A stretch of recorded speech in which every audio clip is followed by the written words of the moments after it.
Hello friends, welcome to MRK study. इस video में हम बात करेंगे आईओसीएल रिफाइनरी के प्रीवियस ईयर क्वेश्चन की या फिर मोस्ट इंपॉर्टेंट क्वेश्चन की। ठीक है, तो आईओसीएल रिफाइनरी की आपकी वैकेंसी आपको सबको पता है, फॉर्म फिल कर दिया होगा आपने सभी ने। तो ये वीडियो नंबर 2 है। इससे पहले आपको मैंने वीडियो नंबर 1 बनाया, बहुत ही इंपॉर्टेंट क्वेश्चन है उसमें, और मैंने आपको सभी को सिलेबस भी बता दिया है। ठीक है, सिलेबस में आपको क्या क्या पढ़ना है, वीडियो सारी मिल जाएंगी प्ले लिस्ट में और डिस्क्रिप्शन बॉक्स में मिल जाएंगी सारी चीज़ें। ठीक है, तो बहुत ही इंपॉर्टेंट वीडियो रहने वाला है ये। ठीक है, तो चलिए शुरू करते हैं। वीडियो को लाइक कर देना चाहो तो, और चैनल को कर लेना सब्सक्राइब। तो देखिए 15 क्वेश्चन मैंने 15 क्वेश्चन आपको करा दिए थे। तो यहाँ पे क्या करेंगे, हम 16 नंबर से स्टार्ट करेंगे। और देखिए मैं आपको एक बात बता दूँ, आपको अगर लगता है इसका आंसर आता है, ठीक है, तो आप कमेंट बॉक्स में बताइएगा। ठीक है, सभी लोग बताना। तो जो भी लोग, सभी लोग जुड़ जाइए और शेयर कर दीजिए इसको। ठीक है, देखो एक बात बोले हम तुमसे, शेयर कर दिया करो। इससे क्या है कि अगर ज़्यादा व्यू आएंगे, ज़्यादा लाइक आएंगे, तो मैं आपको पीडीएफ भी देता रहूँगा। ठीक है, देखो पीडीएफ टारगेट है, पीडीएफ का जो टारगेट है वो 500 लाइक का है। ठीक है, 500 लाइक पे मैं पीडीएफ मिल जाएगा। वैसे पीडीएफ का मैं क्या करूँगा, पीडीएफ तो देनी ही देनी है। ठीक है, आप 500 लाइक करो या ना करो। लेकिन देखो एक बात बोले हम आपसे, सभी से बोल रहे हैं कि अगर आप पे लाइक ना किया जाए तो डिसलाइक मत किया करो। ठीक है, अगर कोई दिक्कत है तो कमेंट बॉक्स में बताओ कि यहाँ पे दिक्कत है इसलिए डिसलाइक किया। ठीक है, तो चलिए शुरू करते हैं भाई। देखो क्वेश्चन नंबर 16 देखिए, dye penetrant method is generally use to located.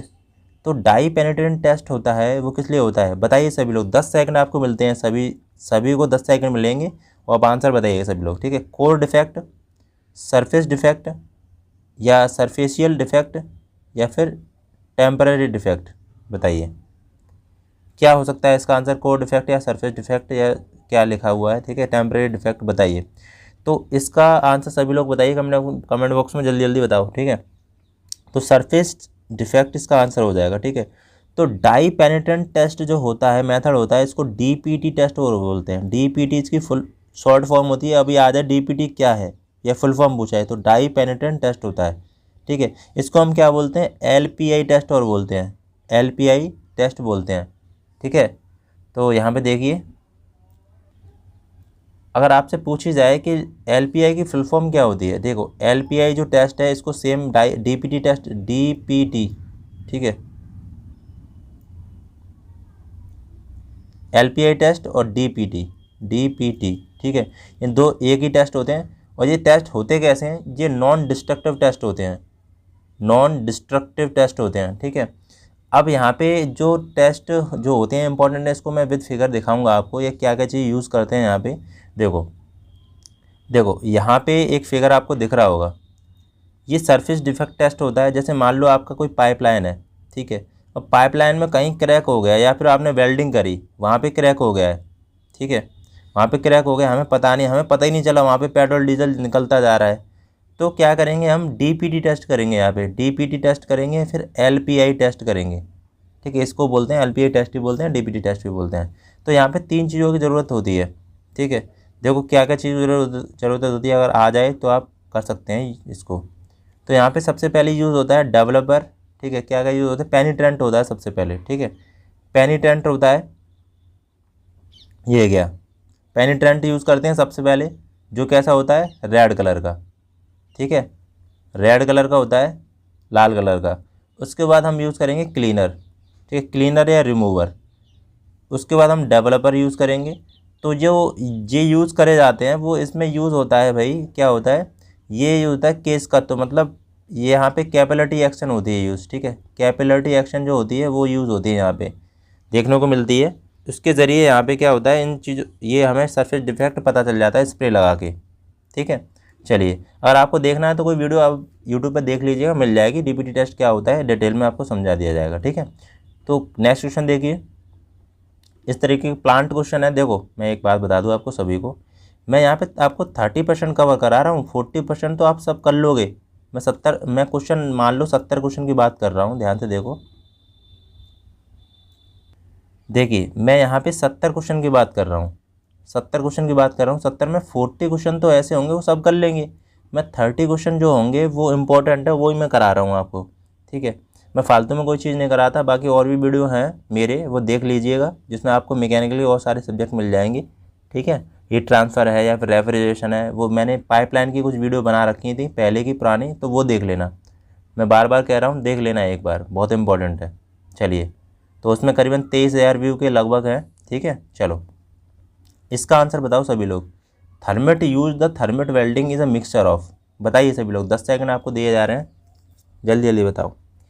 Thermite जो यूज़ होता है वो थर्मेट वेल्डिंग में मिक्सचर किसका होता है? Charcoal and iron oxide, charcoal and aluminium, charcoal and aluminium और iron oxide and aluminium, charcoal iron oxide and aluminium. बताइए, तो करेक्ट आंसर क्या हो जाएगा भाई सभी का, बताओ। तो इसका आंसर होगा यहाँ पे हो जाएगा भाई आयरन ऑक्साइड एंड एल्यूमिनियम। ठीक है, ये हो जाएगा आयरन ऑक्साइड एंड एल्यूमिनियम। ठीक है, याद रखना। अब इसका रेशियो और पूछा जाता है, रेशियो। तो रेशियो कैसे याद करोगे? देखो, अब मैं इसको बता रहा हूँ रेशियो कैसे याद करोगे। यहाँ पे देखो, आयरन ऑक्साइड एंड एल्यूमिनियम, ठीक है, ये होता है यहाँ पे थर्मेट वेल्डिंग में। कौन सी वेल्डिंग? थर्मेट। ठीक है, थर्मेट वेल्डिंग की बात करेंगे तो यहाँ पे दिख रही होगी, देखो iron oxide and aluminium oxide, ये 2 क्वेश्चन पूछे जाते हैं बस, इससे ज़्यादा नहीं पूछे जाएंगे। तो आयरन ऑक्साइड का जो रेशियो होता है वो 3 होता है, और एल्यूमिनियम का रेशियो होता है वो 1 होता है।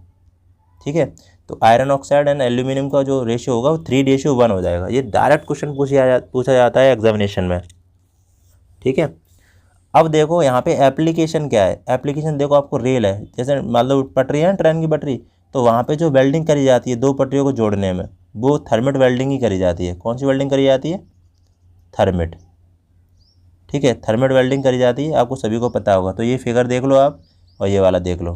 ठीक है, समझ में आ गया? तो रेल सेक्शन, ठीक है, कुछ गियर में भी करी जाती है, तो एप्लीकेशन है इसकी, लेकिन रेल सेक्शन सबसे ज़्यादा पूछा जाता है, इसलिए मैंने आपको बता दिया है। और सबसे ज़्यादा याद रखना, iron oxide and aluminium oxide का रेशियो होता है 3:1 होता है। उल्टा भी दे देता है वो, एल्यूमिनियम एंड आयरन ऑक्साइड, तो 1:3 हो जाएगा वहाँ पे। फिर ध्यान रखना क्या क्या होता है। नेक्स्ट क्वेश्चन देखते हैं। देखिए, काफ़ी इंपॉर्टेंट क्वेश्चन है, पैटर्न वाले चैप्टर से आपका कास्टिंग से क्वेश्चन आते हैं। ठीक है, बहुत ज़्यादा इंपॉर्टेंट है, कास्टिंग देता है वो।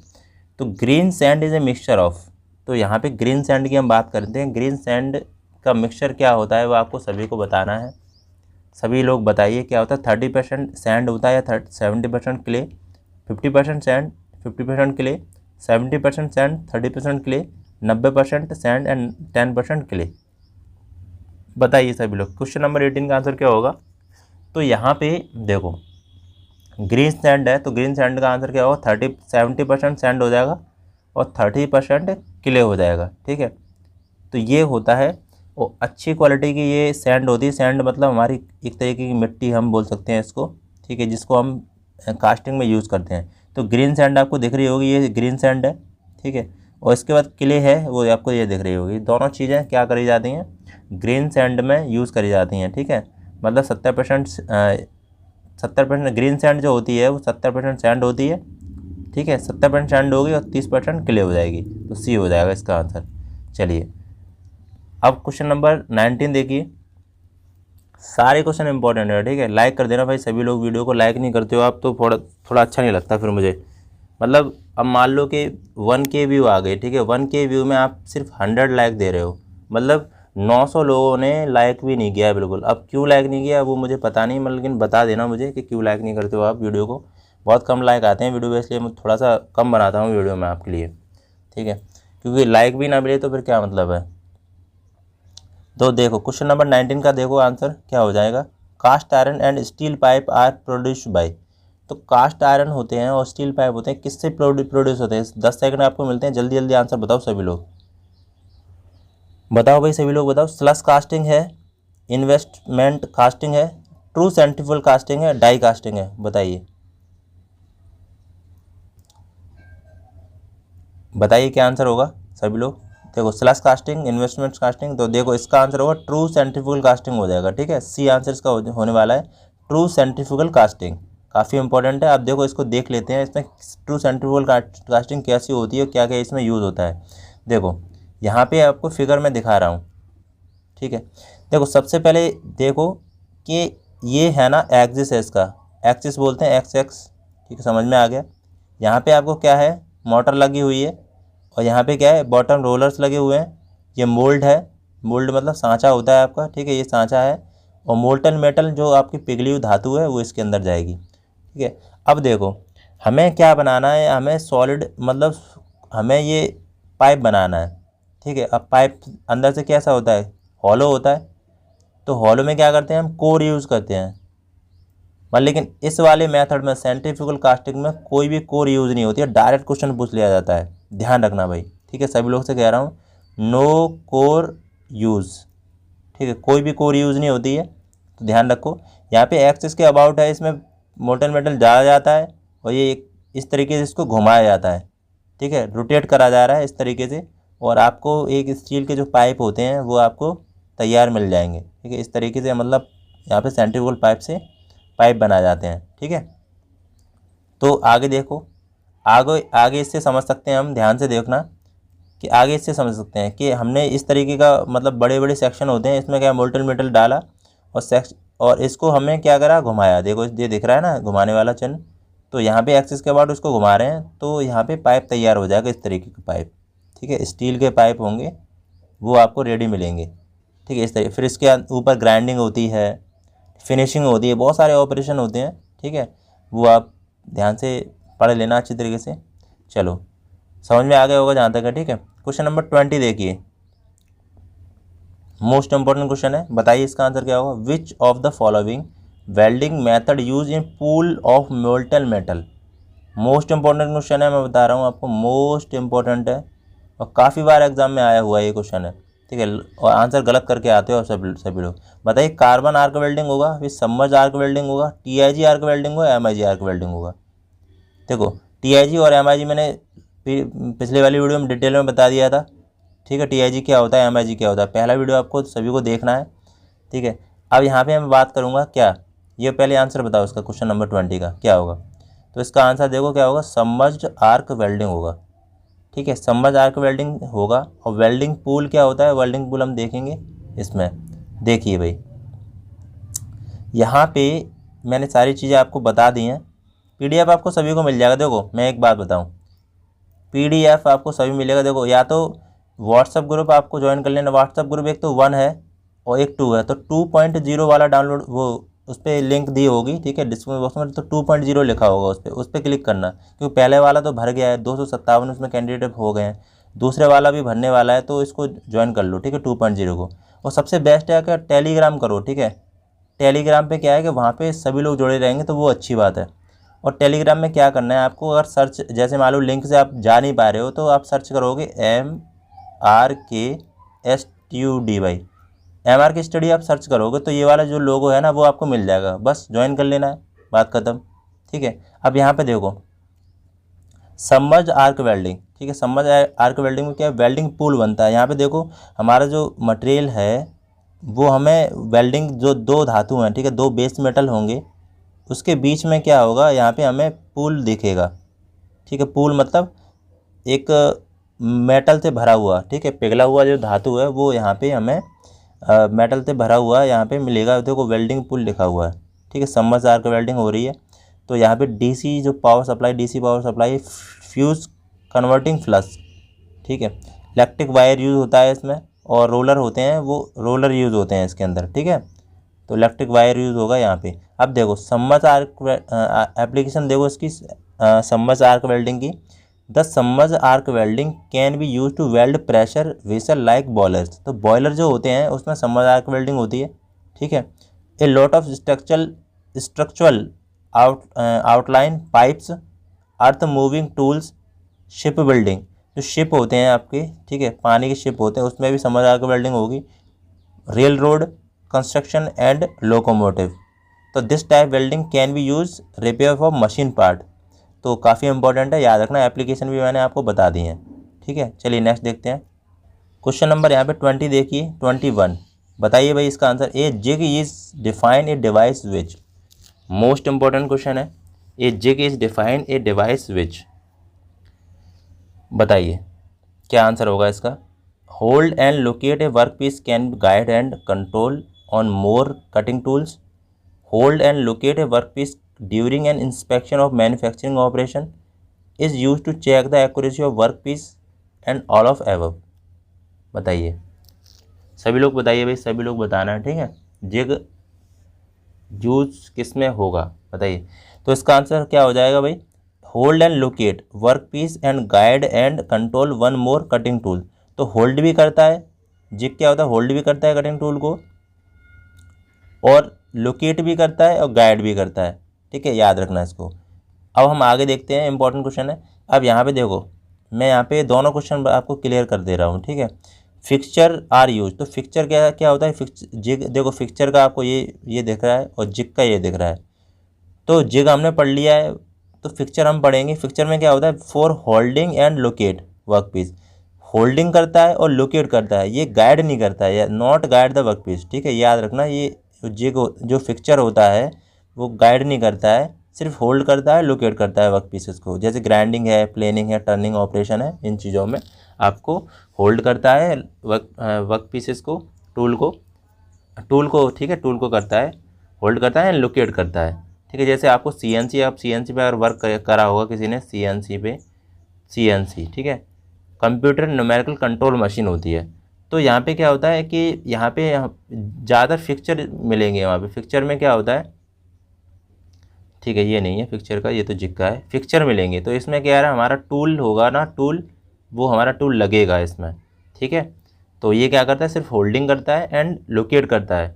और फिक्सचर जिग क्या करता है, होल्डिंग भी करता है, लोकेट भी करता है और गाइड भी करता है। तो दोनों इंपॉर्टेंट क्वेश्चन है, याद रखना, ठीक है। चलो क्वेश्चन नंबर 22 देखो, यहाँ पे मोस्ट इम्पोर्टेंट क्वेश्चन है भाई, सभी लोगों को आंसर बताना है। तो एक आंसर सभी से पहले बताओ, मैचिंग करनी है आपको, ग्रुप ए है और ग्रुप बी है, तो एक आंसर बताओ क्या होगा, जल्दी जल्दी बताओ, ठीक है। इसमें समय नहीं दूंगा मैं, तो क्योंकि टाइम ज़्यादा लग जाएगा, ठीक है। तो डी लेवल जो टर्बाइन है उसका क्या आंसर होगा, देखो इसका आंसर क्या होगा, सिंपल इम्पल्स स्टीम टर्बाइन होगा, ठीक है। तो ए का डी हो जाएगा, सिंपल इम्पल्स स्टीम टर्बाइन हो जाएगा। रेटिव टर्बाइन इसका आंसर बताइए, रेटिव टर्बाइन का क्या होगा, तो रेटिव टर्बाइन होगा, उसका हो जाएगा प्रेशर कंपाउंड स्टीम टर्बाइन होगा, ठीक है, प्रेशर कंपाउंड स्टीम टर्बाइन हो गया। कार्टेज टर्बाइन बताइए, तो कार्टेज टर्बाइन क्या होगा भाई, इसका आंसर होगा वेलोसिटी कंपाउंड स्टीम टर्बाइन होगा, ठीक है। पार्सन टर्बाइन होगा, पार्सन टर्बाइन का क्या आंसर हो जाएगा, सिंपल रिएक्शन स्टीम टर्बाइन। तो मोस्ट इंपॉर्टेंट क्वेश्चन है। चलो PDF के लिए भाई देखो लाइक करते जाना, 500 लाइक होंगे तभी मैं PDF को अपलोड करूँगा, ठीक है। फर्स्ट वीडियो भी डला हुआ है, सेकंड भी, दोनों की PDF एक साथ मिल जाएगी, सबकी मिल जाएगी जहाँ तक है। क्वेश्चन नंबर 23 देखो, the ratio of the volume of charge admitted at NTP to the swept volume the piston is called. बताइए क्या होगा, mechanical efficiency, overall efficiency, volumetric efficiency, relative efficiency. बताइए इसका आंसर क्या होने वाला है। 10 सेकंड मिलते हैं आपको, सभी को बताइए।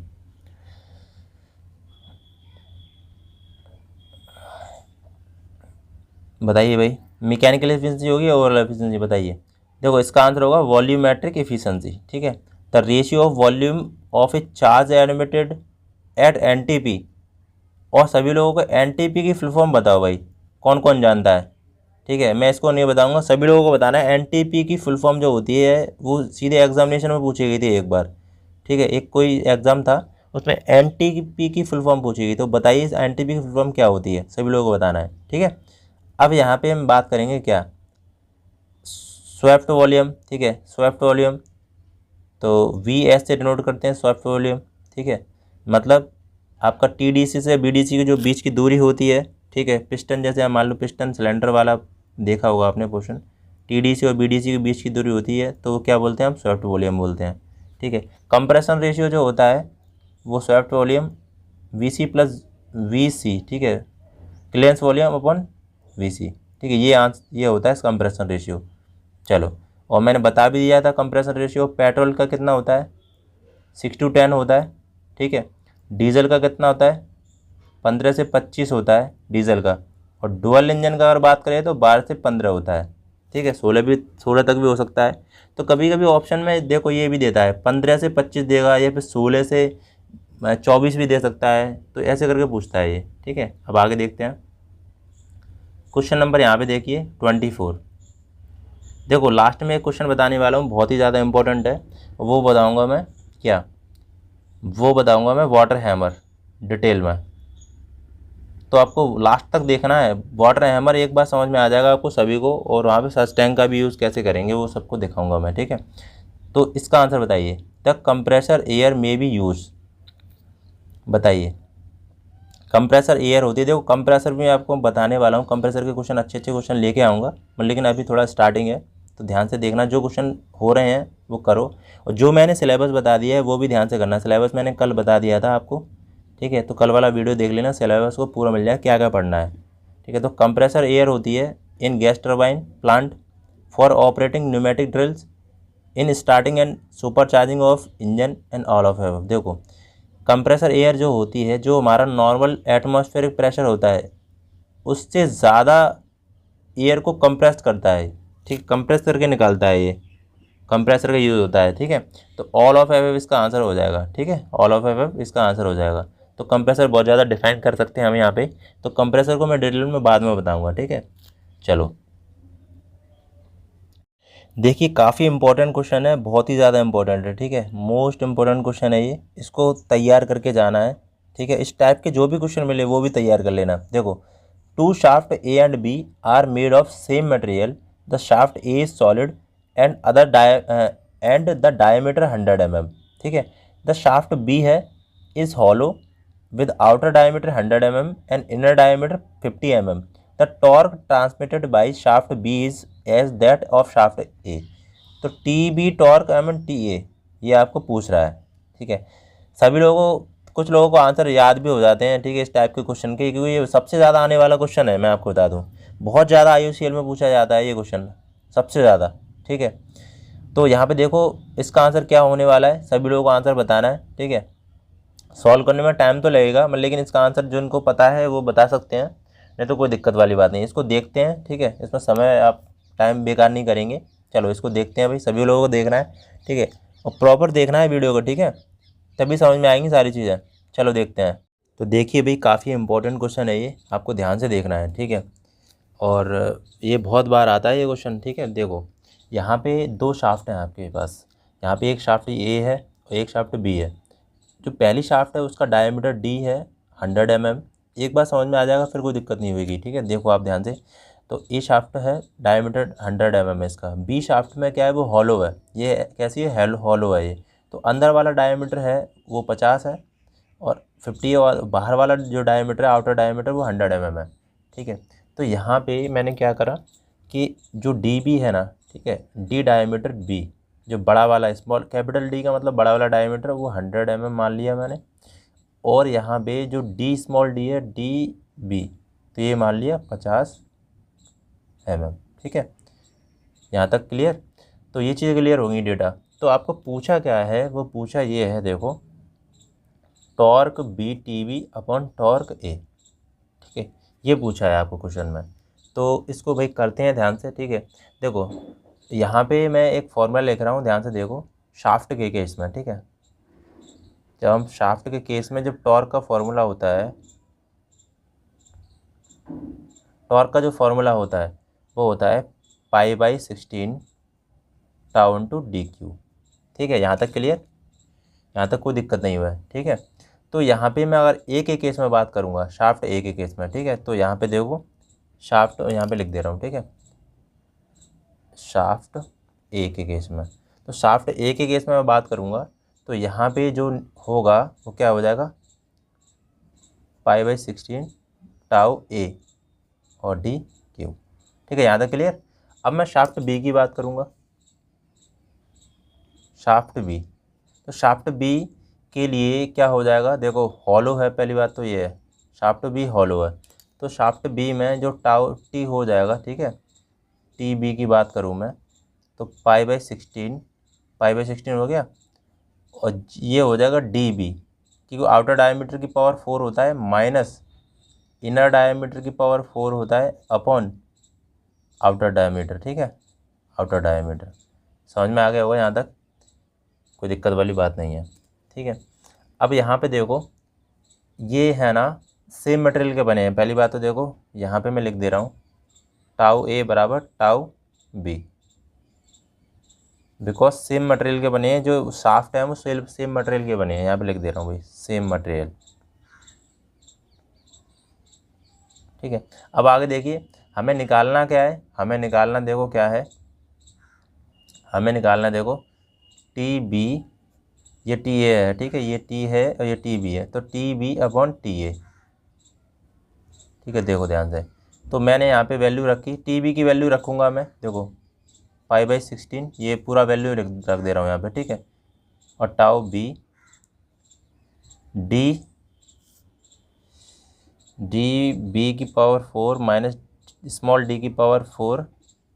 ठीक है, इतना हो गया, अपॉन डी बी और अपॉन फिर उसके 5/16 tau A D A Q. ठीक है, अब यहाँ पे भाई देखो ध्यान से, यहाँ पे जो कटने वाला है वो क्या का कट जाएगा, देखो यहाँ पे जो कैंसिल आउट हो जाएगा वो देखो क्या हो जाएगा, 5/16 हो जाएगा यहाँ पे। ठीक है, और ये भी हो जाएगा क्योंकि सेम मटेरियल का है, तो बचेगा क्या, ये बचेगा। तो मैं यहाँ पे कर रहा हूँ इसको, ध्यान से देखना। ठीक है, यहाँ पे कर रहा हूँ इसको। ठीक है, अब यहाँ से देखो बचेगा क्या, देखो डी आउटर, डी जो बी है, बी कितना हमारा है यहाँ पे 100 है, तो मैं 100 का पावर 4 करूँगा। ठीक है, फिर 50 का पावर 4 करूँगा क्योंकि यहाँ पे डी बी है, स्मॉल डी। उसके बाद यहाँ पे जो अपॉन डी ए क्यू है वो 100, ये डी बी है, ये डी बी हो जाएगा 100। ठीक है, और क्योंकि 100 दे रखा है डी बी, और इनटू यहाँ पे जो डी ए क्यू आएगा अपॉन में तो ऊपर पहुँच जाएगा, ये ऐसे हो जाएगा 1 डी, तो 100 क्यू हो जाएगा क्योंकि ये वाला जो वैल्यू है डी ए के केस में वो 100 mm है। ठीक है, अब यहाँ तक क्लियर हो गया, अब यहाँ तक कोई दिक्कत वाली बात नहीं होनी चाहिए। अब देखो इसको कैसे लिख सकते हैं, अगर मैं यहाँ पे और इससे अलग अलग लिखूँ मैं इसको, ठीक है, फ्रैक्शन में, तो ये हो जाएगा 1 माइनस 50 की पावर 4, और इसको हम दोनों की पावर 4 कर दे रहे हैं। ठीक है, और इंटू 1/100 क्यू।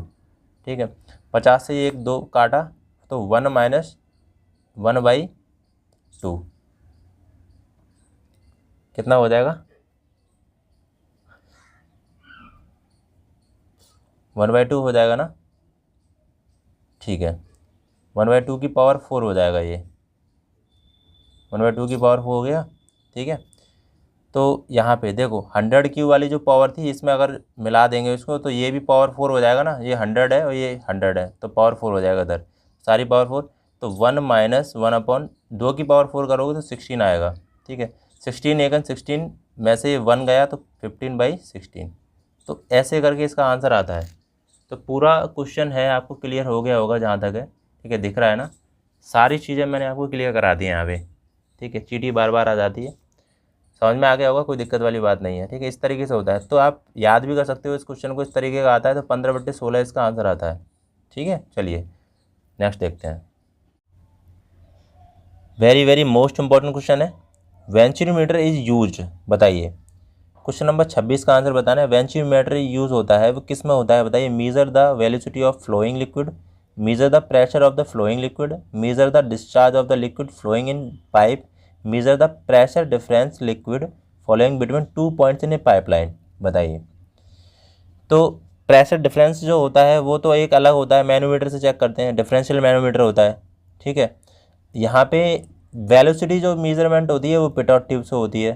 ठीक है, मेजर द प्रेशर होता है, तो प्रेशर को भाई हम कैसे यूज़, किससे करते, प्रेशर को मैनोमीटर से भी कर सकते हैं, हाई प्रेशर को, और नॉर्मल प्रेशर होता है, मॉडरेट प्रेशर होता है, उसको हम पीजोमीटर से करते हैं। तो बाकी कौन सा ऑप्शन बचा हमारा, सी ऑप्शन। तो measure the discharge liquid flowing pipe, तो डिस्चार्ज हम मेजरमेंट करते हैं वेंचुरीमीटर से। अब वेंचुरीमीटर से जो भी इंपॉर्टेंट टॉपिक बन सकते हैं, जितने भी क्वेश्चन बन सकते हैं, ठीक है, वो बता दूंगा मैं आपको यहीं पे। ठीक है, देखो भाई कुछ छोटा छोटा लिखा हुआ है, लेकिन सारी चीज़ें आपको डिटेल में बताऊंगा। ठीक है, समझने वाले पढ़ सकते हैं, नहीं तो कोई दिक्कत वाली बात नहीं है, बहुत डिटेल में सारी चीज़ें बताने वाला हूँ। देखो यहाँ पे क्या है, आपको ये फिगर दिख रहा होगा, ये वेंचुरीमीटर का फिगर है। ठीक है, यहाँ पे बीच में होता है थ्रॉट, ये वाली जो होती है, ठीक है, पाइप जो होता है वो होता है आपका डाइवर्जेंटिंग पाइप। ठीक है, उसके बाद ये वाला जो पाइप होता है वो होता है कन्वर्जेटिंग पाइप, कन्वर्जिंग पाइप होता है। ठीक है, 3 चीज़ क्लियर हो गई यहाँ पे। अब कोई भी डायमीटर मान लो इसका डी है, इसका डायमीटर डी है, तो इसका जो डाइवर्जिंग पाइप जो होगा वो 7 पॉइंट, इसकी लंबाई होगी वो 7.5 डी होगी। ठीक है, मतलब इसका 7.5 डायमीटर होगा, ठीक है, ये चीज़ याद रखना। उसके बाद जो कन्वर्जिंग पाइप होगा उसका जो 2.5 मतलब डायमीटर होगा, और जो थ्रॉट होगा वो D/3 होगा, ठीक है। 3 चीज़ याद रखना। बहुत ज़्यादा क्वेश्चन पूछे जाते हैं कि जो वेंचुरीमीटर का डायमीटर D है तो उसका जो डाइवर्जिंग पाइप है वो कितना होना चाहिए, तो 7.5 D होना चाहिए। अभी मान लो, चलो मान लो कि डायमीटर आपको दे रखा है 20 दे रखा है, ठीक है, 20 दे रखा है, और आपको पूछा है कि डाइवर्जिंग पाइप होना चाहिए, डाइवर्जिंग पार्ट है उसका जो लेंथ है वो कितना होता है, तो 7.5 आपको D पता है, ठीक है, तो 7.5 × 20 कर दोगे आप, तो ये आपका आंसर हो जाएगा। इस तरीके से भी क्वेश्चन बन सकता है, ठीक है, दिमाग लगाओ थोड़ा। तो यहाँ पे देखो ये चीज़ हो गई क्लियर। अब यहाँ पे क्या है कि कोई पाइप फ्लो कर रहा है, मतलब वाटर फ्लो करता है इसमें, तो वेलोसिटी यहाँ पे क्या होती है, बढ़ती है, तो प्रेशर होता है वो घटता है, ठीक है। वेलोसिटी अगर बढ़ेगी तो प्रेशर हमेशा घटेगा, ठीक है, ये चीज़ और ध्यान रख लो, ठीक है।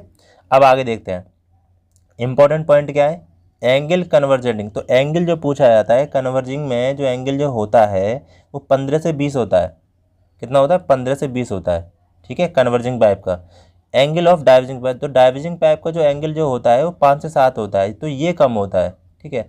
अब यहाँ पे लेंथ की बात करूँ तो तुम्हें पता चल गया है कि लेंथ इसकी कम है, ठीक है, और इसकी डाइवर्जिंग पाइप की जो लेंथ होती है वो ज़्यादा होती है 7.5 D। तो ध्यान रखना कि length of the converging pipe and less than the diverging pipe, तो LC होती है, इसको हम LC मान ले रहे हैं, इसको हम LD मान ले रहे हैं, तो किसकी बड़ी होगी, LD की बड़ी होगी, ठीक है, लेंथ डाइवर्जिंग पाइप की बड़ी होगी। तो इस तरीके से आपको याद कर लेना है। इसका फॉर्मूला होगा डिस्चार्ज का, वो देखो क्या होगा, CD A1 और A2 अंडर रूट में A1 square minus A2 square into under root में 2GH हो जाएगा, ठीक है, तो ये लिखा हुआ है, ठीक है। यहाँ पे रेट ऑफ फ्लो मेजरमेंट करता है, मैंने आपको बता दिया, इन एनी डायरेक्शन, किसी भी डायरेक्शन में हम यूज़ कर सकते हैं इसको फ्लो मेजरमेंट करने के लिए, या फिर डिस्चार्ज। फ्लो होता है, रेट ऑफ फ्लो और डिस्चार्ज एक ही बात होती है, ठीक है। तो चलिए ये चीज़ समझ में आ गई होंगी सारी चीज़ें, ठीक है। अब आगे देखते हैं, क्वेश्चन नंबर 27 बताइए भाई, इसका आंसर आपको सभी को बताना है। बताइए, सभी लोगों का आंसर बताना है इसका, क्वेश्चन नंबर 27 का। An opening in the side of tank of vessel such that the liquid surface with the tank is below the top edge of the opening is called. बताइए, देखो क्वेश्चन सब English में आने वाले हैं, जो लोग हिंदी में मांगे तो हिंदी में नहीं मिलेंगे क्वेश्चन, ठीक है। हिंदी पढ़ना थोड़ा कम करो, ठीक है। हिंदी से क्या होता है, हिंदी में बोल तो रहा हूँ मैं, आपको समझा रहा हूँ।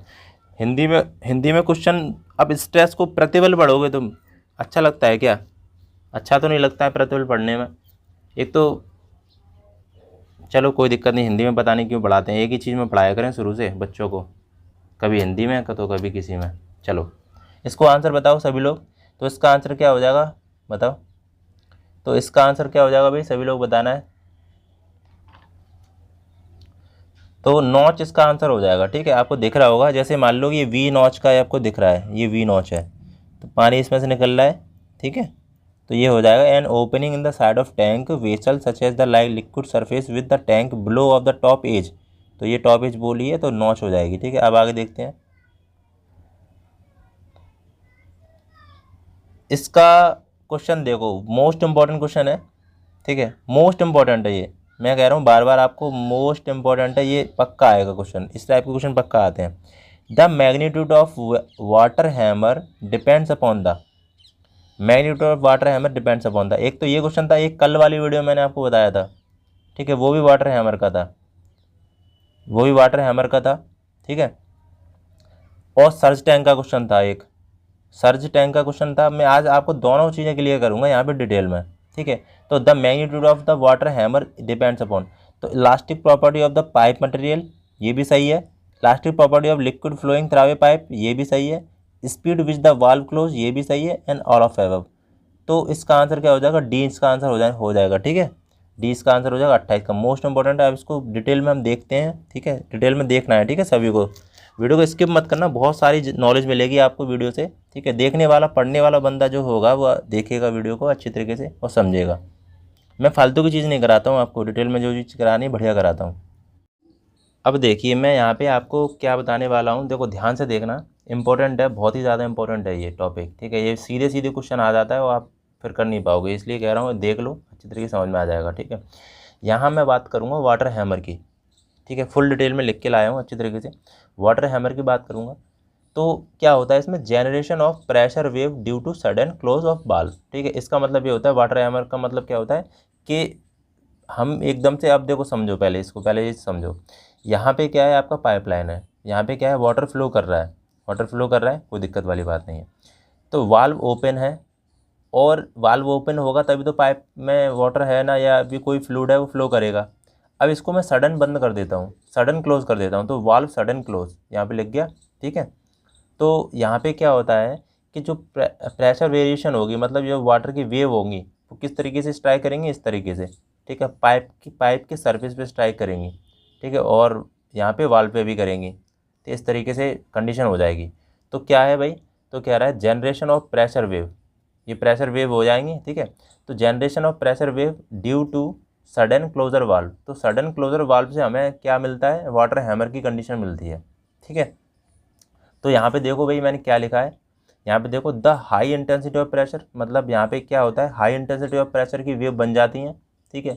वेव में भी ब्रंट द पाइप, तो जो वेव है ना, जो पानी की वेव, ठीक है, जो धाराएं बोलेंगे इसको समथिंग हिंदी में, तो वेव है वो पानी की जो वेव है, तो क्या करेंगे, मतलब पानी की नहीं, कोई भी फ्लूइड, ठीक है, तो क्या करेंगे वो करेंगे कि पानी को, ये पाइपलाइन है, इसकी जो पाइपलाइन उसको ब्रस्ट करेंगे, मतलब फाड़ेंगे, ठीक है, यहाँ तक क्लियर। अब हम वाटर हैमर डिपेंड्स अपॉन, ये सबसे ज़्यादा क्वेश्चन आता है कि वाटर हैमर जो डिपेंड्स होता है वो किस किस पर डिपेंड करता है, ये भी आता है। तो वाटर हैमर जो होता है लेंथ ऑफ पाइप की जो लेंथ होगी उस पर डिपेंड करेगा। Elastic property of the pipe material, अब भाई देखो इलास्टिक प्रॉपर्टी पर डिपेंड करेगा, क्योंकि हमें पाइप को इलास्टिक बनाना चाहिए, ठीक है, वाटर हैमर की कंडीशन से बचाने के लिए। और वाटर हैमर को बचाने के लिए क्या क्या करना चाहिए अभी मैं बताता हूँ सारी चीज़ें। तो elastic property of the pipe material हो गया, the speed at which the valve is close, तो इसके वाल्व की क्लोज की कंडीशन की स्पीड को भी ये डिपेंड्स करता है वाटर हैमर की कंडीशन, ठीक है। The speed at which the valve is close, ठीक है, दिख रहा होगा। अब यहाँ पे सर्च टैंक क्या होता है, सर्च टैंक की बात करेंगे।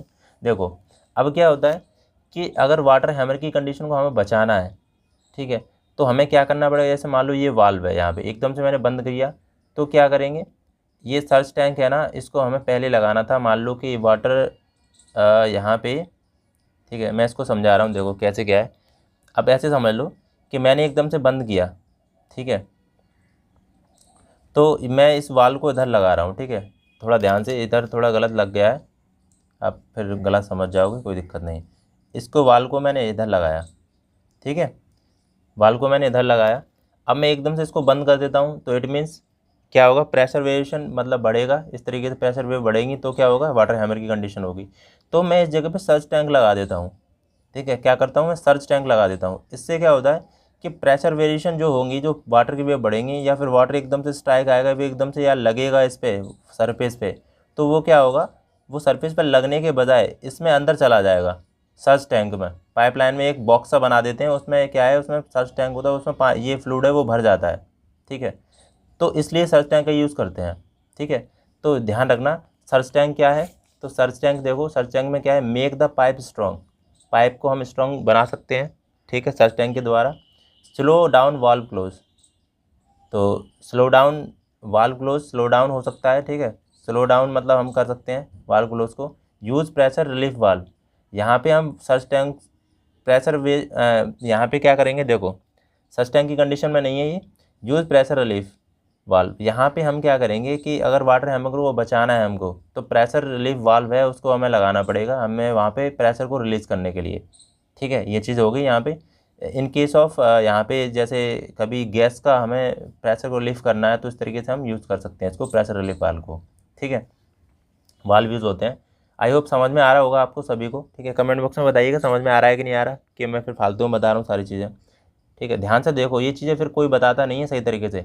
अब क्या है, अवॉइड द वाटर हैमर, अब वाटर हैमर को अवॉइड कैसे कर सकते हैं हम, बचा कैसे सकते हैं भाई, पाइप को भी तो बचाना है, एकदम से अगर कोई ज़रूरत पड़ जाए अचानक से वाल्व को क्लोज कर, जैसे मान लो कि कोई पेट्रोल डीजल आपका फैल रहा है, तो वाल्व को क्लोज करोगे ना, तो वहाँ पे वाटर हैमर की कंडीशन होगी। अब बचाना कैसे है इसको, तो देखो वाटर हैमर कैसे बचाना है, पाइप को इलास्टिक बना के, ठीक है, पाइप को हम इलास्टिक बना सकते हैं, यूज़ सर्च टैंक का यूज़ करके हम वाटर हैमर को बचा सकते हैं। Use shorter branch of pipe, मतलब पाइप के छोटे छोटे शॉर्टर हैं, ज़्यादा लेंथ पाइप की नहीं चाहिए हमें, शॉर्ट पाइप हमें रखना चाहिए यहाँ पे, ठीक है।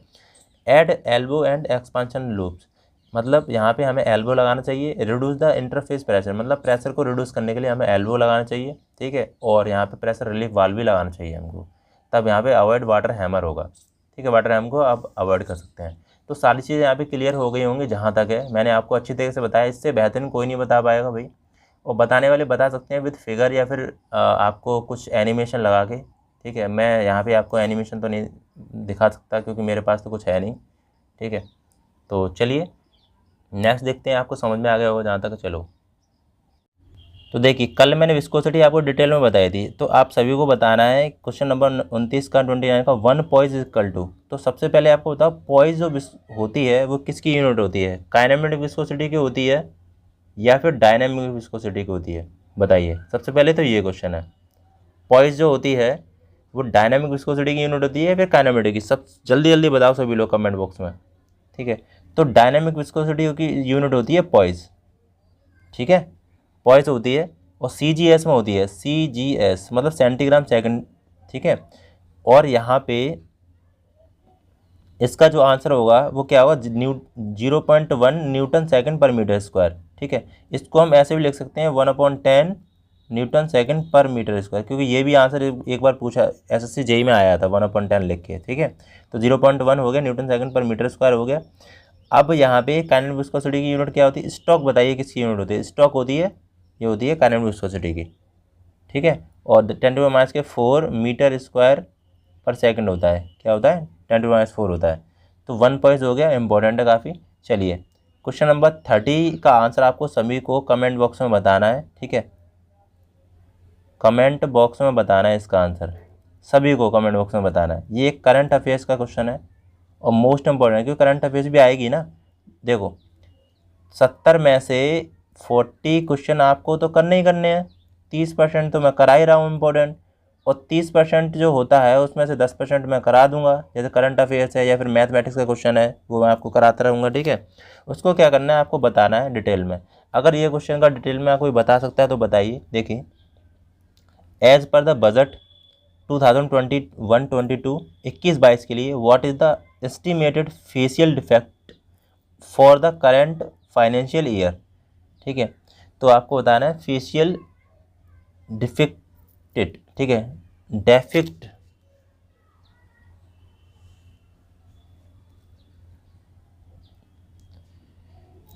तो देखिए इस क्वेश्चन का आंसर बताइए क्या होगा।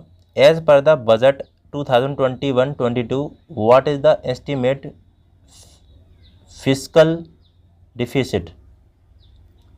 Physical deficit for the current financial year. Current affairs का क्वेश्चन है ये। कितना था 2021-22 के लिए, कितना है 9.5 या 7.0 या फिर 4.0 या फिर 2.0। कमेंट बॉक्स में आपको सभी को आंसर बताना है, ठीक है। कमेंट बॉक्स में बताना सभी को आंसर। बाकी वीडियो कैसा लगा ये भी आपको सभी को बताना है, ठीक है। 30 क्वेश्चन तक मैंने यहाँ पे करा दिए हैं आपको, ठीक है। वीडियो को सभी लोगों को कमेंट बॉक्स में बताना वीडियो कैसा लगा, क्योंकि देखो उम्मीद होती है, और वीडियो को लाइक सभी लोग कर देना, ठीक है। सभी लोगों को क्या करना है, वीडियो को लाइक कर देना है। और देखो सेट नंबर 3 मैं तैयार कर रहा हूँ आपको सभी को, ठीक है। सेट नंबर 3 तैयार कर रहा हूँ, वीडियो को लाइक करके जाना और हो सके तो। और अगर डिसलाइक कर रहे हो तो कमेंट बॉक्स में बता देना कि मैंने इसलिए डिसलाइक किया है, ठीक है। तो मैं भी देखूँ अपनी गलतियाँ क्या मैंने करी हैं, ठीक है, वो भी हमें पता होना चाहिए, ठीक है। बाकी लास्ट में आपको क्या करना है कि चैनल को कर लेना सब्सक्राइब, जिन लोगों ने सब्सक्राइब नहीं किया है वो कर सकते हैं सब्सक्राइब MRK स्टडी को। इसमें जो डिप्लोमा मैकेनिकल के जितने भी एग्ज़ाम होते हैं वो उसकी तैयारी करवाई जाती है, जैसे IOCL है, HPCL है, NHPC, SSC JEE and all mechanical competitive exam, ठीक है। तो कर सकते हैं। बाकी ध्यान रखना टेलीग्राम को ज़रूर ज्वाइन कर लेना, ठीक है।